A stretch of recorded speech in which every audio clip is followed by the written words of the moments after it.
बिस्मिल्लाहिर्रहमानिर्रहीम। अस्सलाम वालेकुम। 12 न्यूज़ के साथ मैं हुसैन हुसैन। चलते हैं खबरों की जानिब।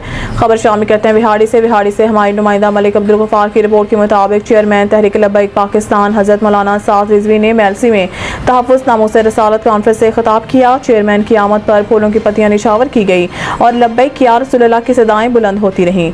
मेलसी में तहरीक लब्बैक पाकिस्तान के ज़ेरे तमाम रेलवे ग्राउंड में एक अज़ीमुश्शान तहफ़्फ़ुज़ नामूस रसालत कॉन्फ्रेंस मुनक़िद की गई, जिसमें चेयरमैन तहरीक लब्बैक पाकिस्तान हज़रत मौलाना साद रिजवी ने खिताब किया।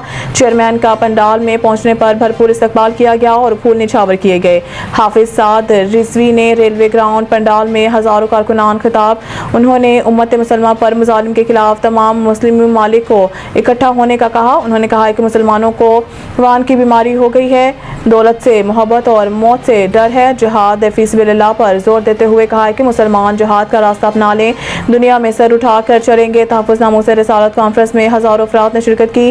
पंडाल में पहुंचने से पहले वो कराची एहतजाज के दौरान मेलसी के शहीद होने वाले कारकुन के घर फातिहा ख्वानी के लिए गए। आखिर में मुल्क की सलामती के लिए दुआ से प्रोग्राम का इख्तिताम किया गया। इनके हमरा उलमा कराम और हल्का के कैंडिडेट भी रोडों पर कारकुनान की किसी तादाद मौजूद थी। बेहतरीन इंतजामात और कॉन्फ्रेंस को कामयाब कराने हल्का पीपी 235 के अमीर शोबान बलोच को मुबारकबाद भी दी।